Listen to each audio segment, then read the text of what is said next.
햇살이 참 좋은 날엔 네 생각이 나 설레어 잠 못 이루던 날들 그대 고마워요 그대라서 참 고마워요 좋았던 기억 사랑만 담을게요 지로 떠밀려온 캠퍼스 모든 게 불만이고 머릿속한 내 모습 쉽게 적응 못해 겉돌던 내가 우연히 학교 식당 앞에서 너를 지구의 봤어. 탐구 12주차 수업 시작하겠습니다. 한 주 동안 잘 지내셨죠? 이제 수업이 아쉽지만 얼마 남지 않은 것 같습니다. 오늘 12주차 수업을 마치면 13주차, 14주차가 남아있고 마지막 15주차는 기말고사를 위해 준비하도록 하겠습니다.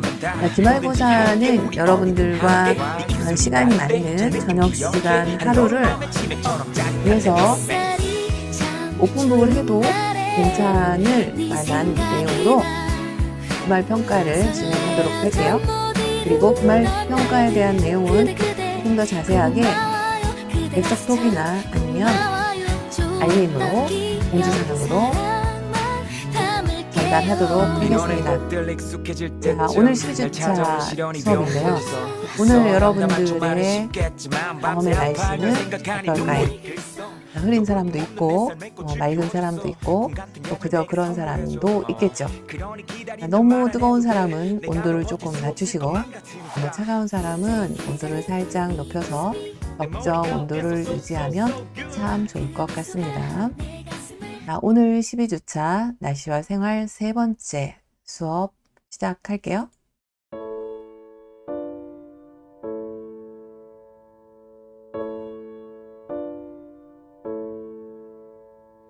세상 사람들 모두 정답을 알긴 할까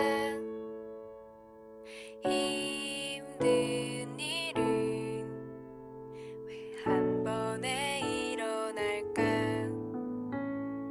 나에게 실망 자, 이제 구름 사진도 거의 올리는 일이 끝나가고 있는 것 같습니다.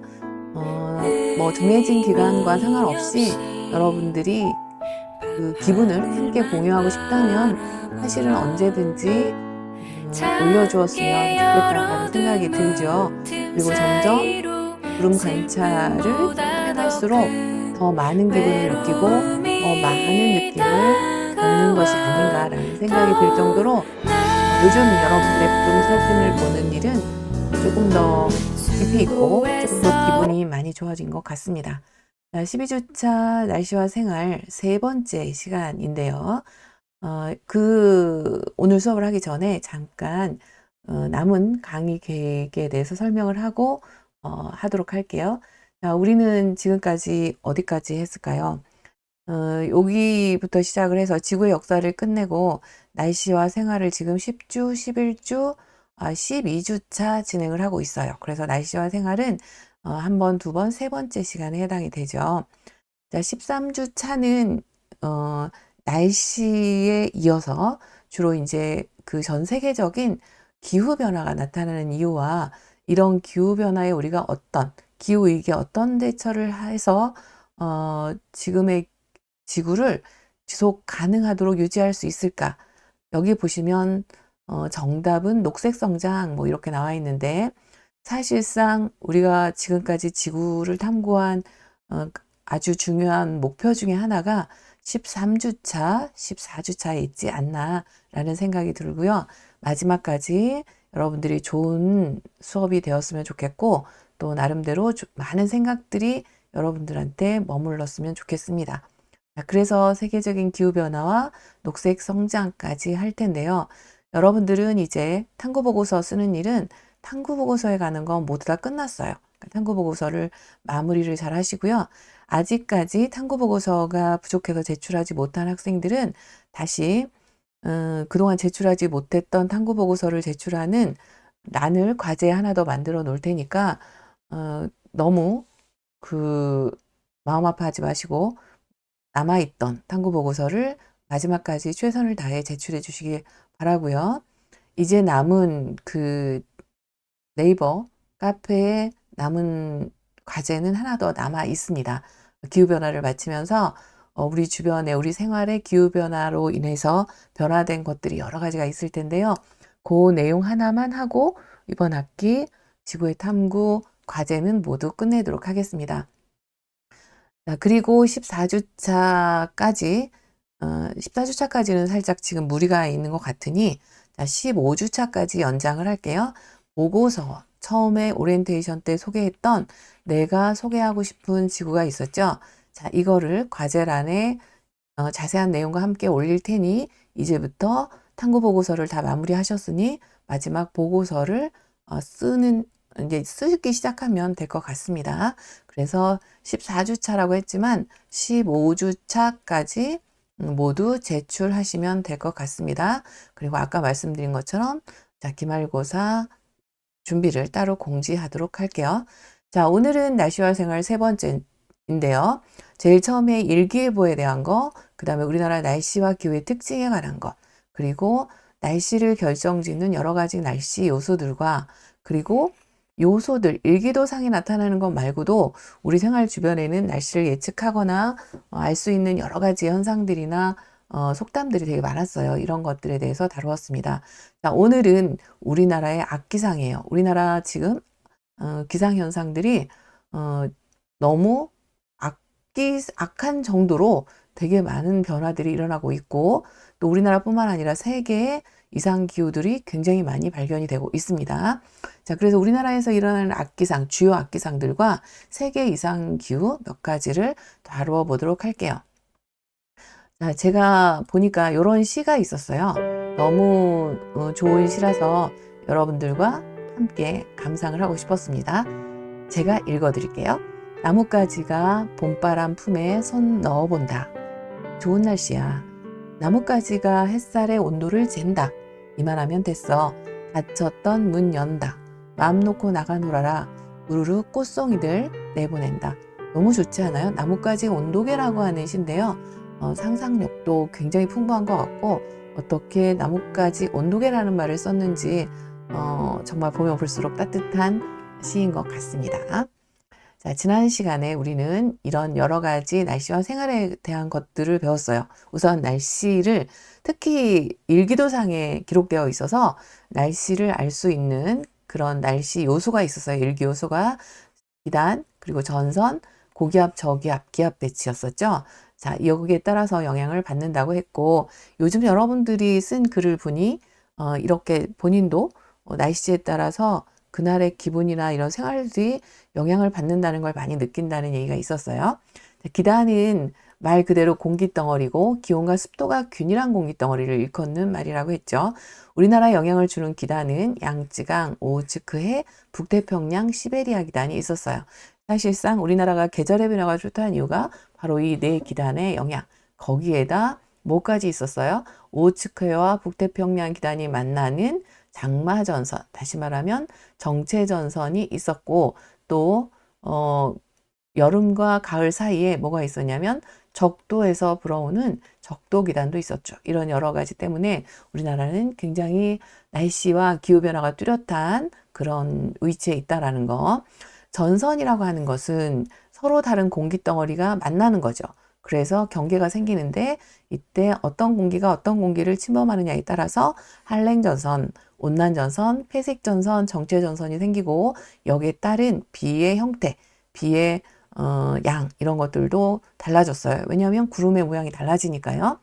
자, 기압은 고기압은 주변보다 기압이 높은 경우 하강기류가 흐르고 날씨는 맑고 우리나라에 영향을 주는 고기압은 겨울에는 시베리아 기단 고기압이죠. 여름에는 북태평양 기단이 대표적이다. 저기압은 주변보다 기압이 그죠 낮은 곳이었죠.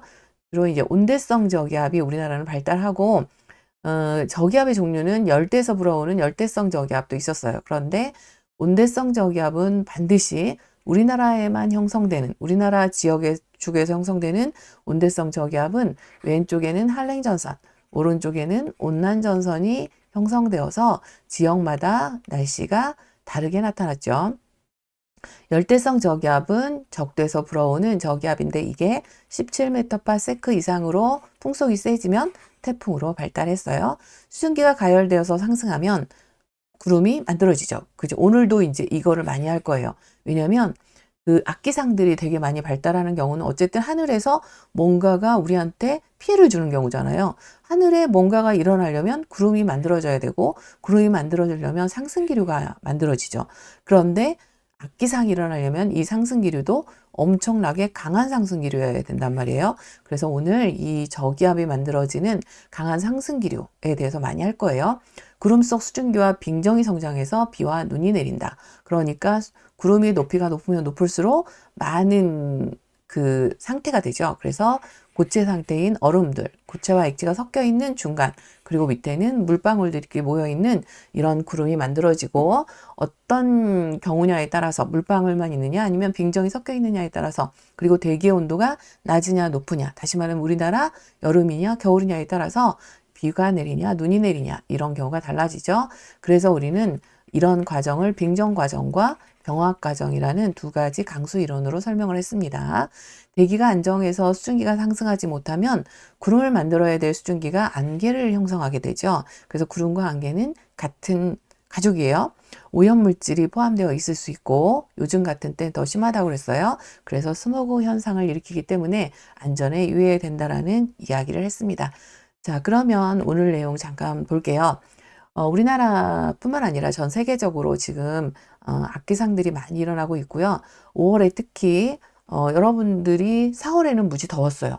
그래서 여름이 일찍 오나 보다 싶었는데 갑자기 5월이 되면서 비가 엄청 많이 와요. 그리고 저녁이나 아침에 되면 굉장히 서늘하죠. 비가 많이 오니까. 그래서 도대체 우리나라 폭우가 이렇게 내리고 또 강원도는 폭설도 내렸어요. 엄청난 폭설이 내렸거든요. 왜 이런 일이 벌어질까에 대해서 여러분들 생각을 하셔야 돼요. 지금 세계 각 지역에 예를 들어서 브라질 같은 경우는 홍수로 많은 피해를 보고 있고, 또 베트남이나 이쪽은 가뭄이 들었어요. 또 캐나다는 산불 때문에 작년에도 그렇고 2000년대 들어와서 산불들이 되게 많이 발생하는 것 같아요. 호주도 그렇고요. 자, 인도나 두바이나 인도네시아 수마트라 섬, 아프가니스탄 이런데, 또는 지금 139년 만에 광동성에 홍수가 일어났죠. 이런 많은 홍수들, 그리고 마라티와산 산사태, 미국 텍사스주의 폭풍우, 그리고 토네이도, 이런 발생, 이러한 여러 가지 세계 이상기후들은 지구가 지금 얼마나 많이 아픈지를 증명하는 것이기도 하죠. 지금 우리나라가 왜 이렇게 폭우가 많이 내리느냐, 이런 것들은 바로 광동성, 중국 쪽의 홍수의 영향을 받아서 그렇다고 하는데, 다음 주까지 여러분들이 이런 다양한 세계 이상기후를 보면서 우리가 어떻게 앞으로 지구를 위한 대응을 해야 될지, 이런 것들에 대한 많은 고민을 해주셨으면 좋겠습니다. 잠깐 뉴스 보고 강원도 가볼게요. 상황 지금은 어떤지 취재기자 연결해서 알아보도록 하겠습니다. 김민경 기자. 네, 김민경입니다. 네, 오늘 아침까지 설악산에 눈이 제법 많이 내렸는데 지금은 어떻습니까? 네, 그렇습니다. 5월 중순이지만 강원 산간 고지대를 중심으로 많은 눈이 내렸습니다. 지금은 대설특보가 해제되고 눈이 그쳤지만 기온이 낮아 여전히 많은 눈이 쌓여 있는데요. YTN 재난보도 시스템 이다스 화면 보면서 강원 산간의 눈 상황 살펴보겠습니다. 먼저 강원도 평창 오대산 두로령입니다. 이 나뭇가지에 쌓여있던 눈은 다 녹았지만 땅에는 여전히 하얀 눈이 수북이 쌓여 있습니다. 다음은 태백산 천재단입니다. 아침에는 안개까지 자욱이 끼면서 겨울왕국을 방불케 했지만 낮이 되면서 눈이 점차 녹고 있습니다. 어제부터 오늘까지 설악산 소청대피소에는 40cm, 중청대피소에는 20cm의 눈이 쌓였고, 강원도 고성 향로봉에도 14.9cm의 눈이 쌓였는데요. 강원도 중남부의 높은 산간에는 네, 이런 것들을 보면서 지구의 탐구를 들은 여러분들은 기후 변화라기보단 기후 위기라고 얘기를 하거든요. 이런 것들에 대한 지각을 다른 사람들보다 더 많이 충분히 해야 되겠죠. 그래서 인지하고 이 심각성을 느끼고 또 발견하고, 여기에 대해서 우리가 대처하고 뭔가를 위해 하려고 하는 노력들이 보여야 된다고 생각하죠. 자, 우리나라 악기상들은 어떤 것들이 있을까요? 주로 잘 생각해 보시면 왜 이럴까? 도대체 왜 이런 일이 벌어지지? 날씨가 왜 이래? 이런 얘기를 할 때가 있잖아요. 주로 이제 태풍이라든지 호우, 대설, 그리고 강풍, 풍랑, 황사, 폭염, 한파, 건조 이런 것들인데, 요즘은 여기에 그동안 있었던 그런 기상 현상들이고요. 지금은 이제 여기에 미세먼지가 추가가 되죠. 그래서 아주 심각성, 다른 무엇보다도 심각한 그런 상황을 나타내고 있는 기상특보이기도 해요. 자, 대개 이제 우리가 주의보, 기상특보 그러면 우리에게 피해를 줄 가능성이 있을 때 내리는 것이라고 했었죠. 기상예보 중에서. 그 중에 이제 주의보가 있고, 주의보보다 훨씬 심각한 단계에 이르게 되면 경보를 내리게 되는데, 이렇게 보시는 것처럼 학습 자료를 참고하시고요. 이렇게 보는 것처럼 주의보와 경보의 기준을 우리가 이렇게 발효 기준을 마련해 놓고 있어요. 자, 첫 번째 먼저 볼게요. 첫 번째 우리나라 악기상 중에 대표적인 게 뇌우라고 하는 건데, 뇌우는 말 그대로 천둥과 번개를 동반한 비가 내리는 경우, 천둥과 번개를 동반한 비를 이야기하고요. 여기 있는 이런 색깔들은 레이더 영상으로 본 것인데, 색깔에 따라서 그 시간당 오는 비의 양이라든지 이런 것들 심각성을 말해주는 것이죠. 요즘 그 드론인가 뭐 그런 걸 하는 학과도 있고, 그리고 이제 항공학과도 있고, 주로 대기 상공에서 뭔가를 해야 되는 과들이 있잖아요. 그 과들이 이런 뇌우에 관한 시험 출제를 많이 한다고 해요. 왜냐하면 이건 되게 필수적이잖아요. 어떻게 보면. 자, 대기 중에 여기에 보세요. 구름이 만들어지려면 일단 상승기류가 흘러야 되는데, 이런 갑작스럽게 폭우를 엄청나게 내리고 천둥과 번개를 동반할 때는 상승기류가 엄청 강하게 형성이 돼요. 그래서 강한 상승기류가 만들어지면 이렇게 처음에는 수증기가 위로, 상승기류가 활발하니까 밑에 있던 수증기들이 위로 올라가서 굉장히 구름을 두껍게 만들겠죠. 그러면 굉장히 양이 많아지면 어느 순간 이렇게 하강하는 비가 내리게 되는 거죠. 그래서 이 단계에서 천둥과 번개도 치고 강한 비도 내리고 하는 이런 성숙 단계가 만들어져요. 그리고 계속해서 점점 내려오는 애들이 많아지면 나중에 이렇게 소멸하는 단계를 거치겠죠. 이때 성숙 단계에서 잘 보시면 구름층이 두꺼워지면 이렇게 양쪽에 위, 아래, 밑에 전하들이 생기게 되는데, 플러스 마이너스 이렇게 전기가 흐르게 되죠. 그래서 이런 것들이 충돌하면서 서로 천둥과 번개를 동반하게 됩니다. 자, 그래서 뇌우가 우리나라에 자주 발생하는 경우였었고요. 이 뇌우에 관한 걸 동영상으로 좀 더 자세히 볼게요. 한여름 장마철이 되면 곳곳에 천둥번개 소식이 들려오는데요. 인류와 가장 오랫동안 함께한 전기인 번개. 번개는 어떤 원리로 생기는 걸까요? 폭풍이 몰아치면 물방울과 얼음 알갱이에 마찰이 생겨 작은 얼음은 물방울에게 전자를 빼앗기게 됩니다. 이로 인해 전하가 분리된 번개구름, 즉 뇌운이 만들어집니다. 이때 구름 위쪽은 양전하를, 아래쪽은 음전하를 띠게 되는데요. 이들 사이에 전압이라는 힘이 생겨 순간적으로 강력한 전기를 만들어내는 것을 번개라고 합니다. 번개의 종류는 여러 가지가 있습니다. 구름 안에서 생기는 운내방전과 구름과 구름 사이에 생기는 운간방전, 땅에 떨어지는 번개인 낙뢰가 있습니다. 우리는 번개를 보면 본능적으로 무서움을 느끼는데요. 실제로 번개 줄기의 온도는 27,000도로 태양 표면의 온도보다 무려 4배나 높고, 낙뢰의 전압은 약 수십억 볼트로 가정에서 사용하는 전압의 약 50만 배나 된다고 하네요. 이렇게 강한 에너지를 가진 번개로부터 소중한 목숨을 지키려면 낙뢰 대피 요령 안전 상식을 꼭 알고 있어야겠죠? 네, 잘 보셨죠? 예전에는 낙뢰 발생하면 우리나라가 이런 안전시설이 되게 잘 안 돼 있어서 뭐 벼락 맞았다 이런 얘기 되게 많이 하잖아요.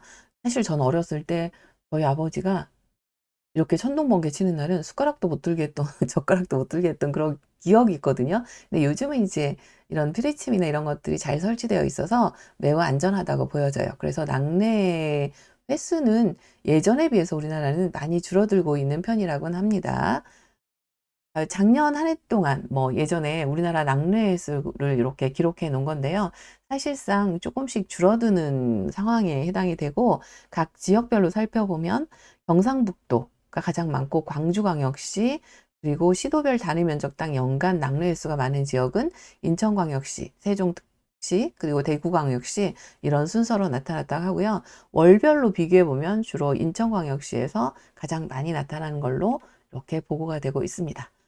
자, 뇌우가 만들어지면 이제 우박 같은 것도 우박이나 천둥번개 이런 것들이 악천후 많아지다 속에 보니까 아무래도 제주를 출발해 대기 청주로 상공에 가던 있는 아시아나 비행기의 항공 운행에 여객기가 차질이 빚어지겠죠. 운항 도중 우박과 뇌우에 맞아 손상됐습니다.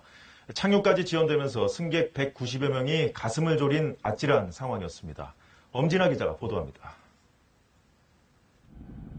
흐린 날씨 속에 활주로에 도착한 아시아나 8234편. 조종석 앞부분이 자잘한 파편에 맞은 듯 군데군데 일그러졌습니다. 이 비행기는 어제 오후 승객 195명을 태우고 제주공항을 출발했습니다. 1시간 정도 비행 뒤 착륙을 위해 고도를 낮추던 중 갑자기 기체가 흔들렸습니다. 비구름 속에서 뇌우와 우박이 쏟아졌기 때문입니다. 비행기는 기체 앞부분 레이돔과 오른쪽 엔진 덮개가 파손된 채 예상보다 15분 정도 늦게 청주공항에 착륙했습니다. 지난 2006년에도 비슷한 사고가 있었습니다. 무리하게 비구름 속에 진입했다 낙뢰와 우박을 맞아 레이돔이 파손됐었는데 당시 관계당국은 조종사가 낙뢰, 비구름을 피하지 않는 등 주의를 기울이지 않았다며 징계를 내렸습니다. 아시아나 측은 어제 사고의 경우 관제에 따라 정상적으로 착륙하던 중 갑자기 기상이 악화돼 일어났다고 설명했습니다. 2006년 건은 매우 구름대를 충분히 우회하지 못하여 일어났던 건이고 이번 건은 구름대의 성질이 매우로 급변하여 벌어진 건입니다. 이 사고 여파로 청주에서 제주도로 향하는 후속 비행편이 5시간 넘게 지연돼 승객들이 불편을 겪었습니다. KBS 뉴스 엄진아입니다. 네, 오늘 하는 수업은 사실상 힘든 수업은 아니에요. 그러니까 여러분들이 TV 보듯이 라디오 듣듯이 그냥 자연스럽게 편안하게 들으셔도 될 것 같습니다. 두 번째 각기상은 우박입니다. 지금 뇌우가 만들어지면서 그 안에서 비도 내리고 천둥과 번개도 동반하지만 그 구름의 성질이 바뀌면 거기에 있는 빙정들이 달라붙어서 얼게 되죠. 우박이 만들어지는데 우박은 이렇게 동글동글하게 생겼어요. 그런데 이 크기는 되게 다양하죠. 사실상 얘를 잘라보면 여기 보세요. 원래는 요만했다는 거거든요. 근데 이게 지금 마치 나무 나이테처럼 이렇게 하나가 만들어지고 이렇게 하나가 만들어지고 이렇게 성장한 게 보이죠.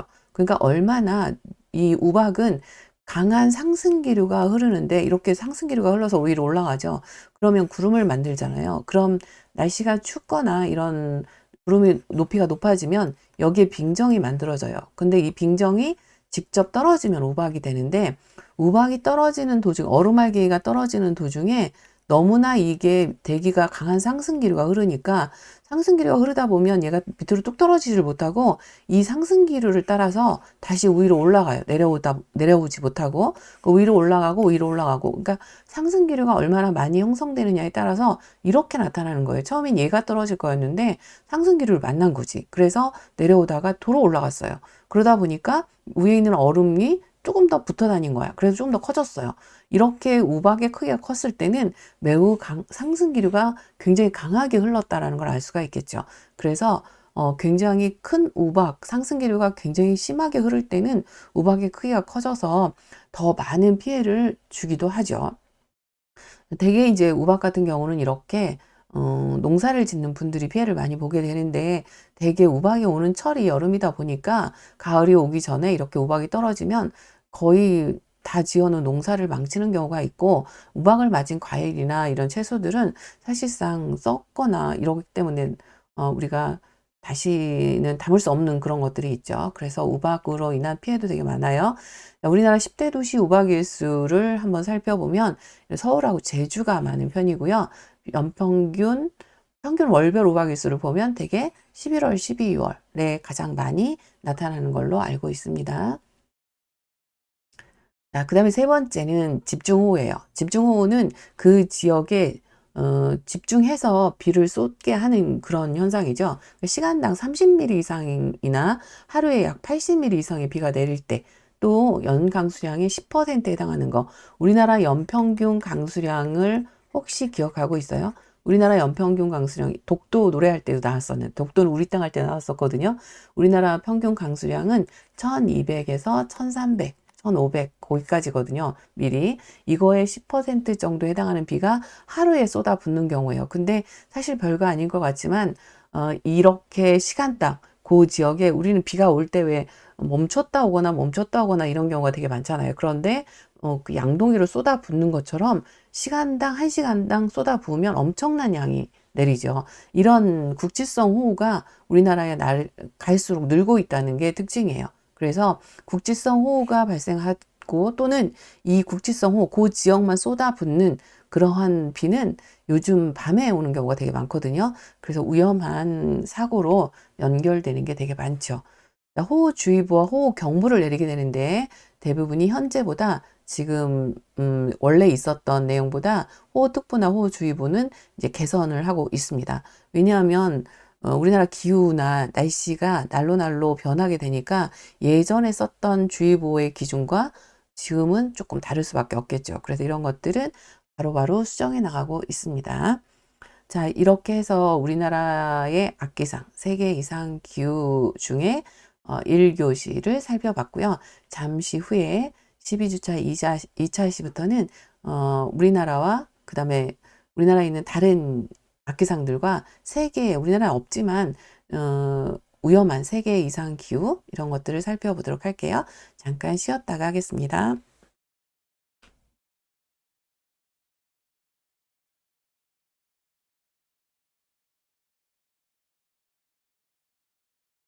단비가 절실한 전남과 전북 지역에 어제 오후 야구공만한 우박이 쏟아지면서 피해가 속출하고 있습니다.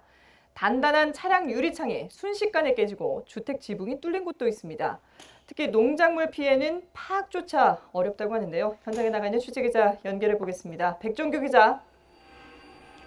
네, 전남 담양군 담양읍에 나와 있습니다. 네, 피해가 눈덩이처럼 불어날 것 같다라고 하는데 어느 정도입니까? 네, 가뭄 속에서 단비가 내릴 줄 알았는데 어제 오후부터 이곳 담양에는 우박이 쏟아지기 시작했습니다. 우리가 생각하는 평범한 우박이 아닙니다. 우리가 쉽게 볼 수 있는 우박은 지름 1에서 2cm 가량인 작은 우박인데 하지만 이곳에 내린 우박은 5에서 10cm 가량인 아주 큰 우박이었습니다. 제가 지금 들고 있는 이 야구공의 지름이 7.23cm입니다.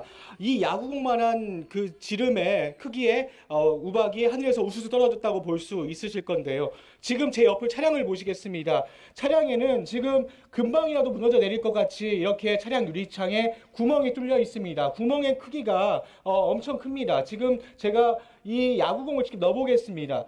이 구멍에 우박댐에 뚫려 있는 구멍에 이 야구공을 넣고 제 손까지 넣었는데도 이렇게 공간이 남습니다. 얼마나 큰 우박이 내렸는지 다시 한번 생각할 수가 있겠습니다. 지금 제 옆을 보시면 이쪽 하얀색 차량에 지금 표면을 보시면 움푹움푹 패여 있는 모습을 보실 수 있을 겁니다. 차량 전체가 이처럼 움푹움푹 패여 있습니다. 당시에 얼마나 많은 양의 우박이 쏟아지면서 이처럼 차량에 피해를 줬는지 다시 한번 느낄 수가 있는데요. 차량 우리가 썬루프라고 부르고 있는 차량 윗 유리창도 모두 깨져버렸습니다. 그리고 제 뒤에 있는 이 초보 운전이라고 붙어 있는 경차입니다. 이 경차 역시 금방이라도 이 뒷 유리창이 부서져 내릴 것 같습니다. 마치 둔기로 내려친 것처럼 이렇게 유리창이 깨져 있는 모습을 보실 수가 있습니다. 우박 피해를 본 곳은 전남 담양과 곡성, 장성, 순천 그리고 전북 순창 지역입니다. 어제 오후 5시 반부터 우박이 쏟아졌습니다. 기상청 관측 자료를 보면 작게는 1cm에서 최대 7cm의 우박이 떨어졌다고 하는데요. 지금까지 피해 상황을 보면 담양에서만 주택과 축사, 지붕 수십 곳이 마치 벌집 모양처럼 뚫려 피해를 봤습니다. 농가 피해는 더 심각합니다. 담양군에서만 비닐하우스 50여 동이 비닐이 찢기고 파손되는 피해를 봤습니다. 주변 50여 개 논은 침수되기도 했는데요. 농작물 피해도 속출하고 있습니다. 수확을 앞둔 블루베리와 오디가 모두 뭉개졌습니다. 저희가 농민들을 만나봤는데 한 해 농사를 다 망쳤다고 이렇게 말씀을 하시는 모습을 봤습니다. 복숭아, 매실 등이 우박 폭탄을 맞아 과실이 깨지거나 땅에 떨어져 아예 못 쓰게 된 곳도 있습니다. 담양에서만 300여 헥타르가 피해를 봤습니다. 곡성과 장성군도 피해가 심각한데요. 곡성은 사과와 배, 매실, 과수농가 등 580여 헥타르가 피해를 봤고요. 순천은 650여 헥타르, 장성은 50여 헥타르가 피해를 봤습니다. 옥수수와 토란, 고추, 참깨 같은 밭작물은 줄기가 꺾여서 아예 복구가 힘들 정도입니다. 해당 시군은 피해 현장에 직원을 보내 정밀 조사를 벌이고 있습니다. 또 2차 감염병 등으로 피해가 확산하지 않도록 방역에도 나서기로 했습니다. 현장에 와서 직접 보니 피해가 정말 더 심각한데요. 아직 집계가 끝나지 않아 앞으로 피해가 더 크게 늘 것으로 보입니다. 정확한 피해 규모는 오늘을 지나야 나올 것으로 보입니다. 지금까지 전남 담양군에서 YTN 백종규입니다.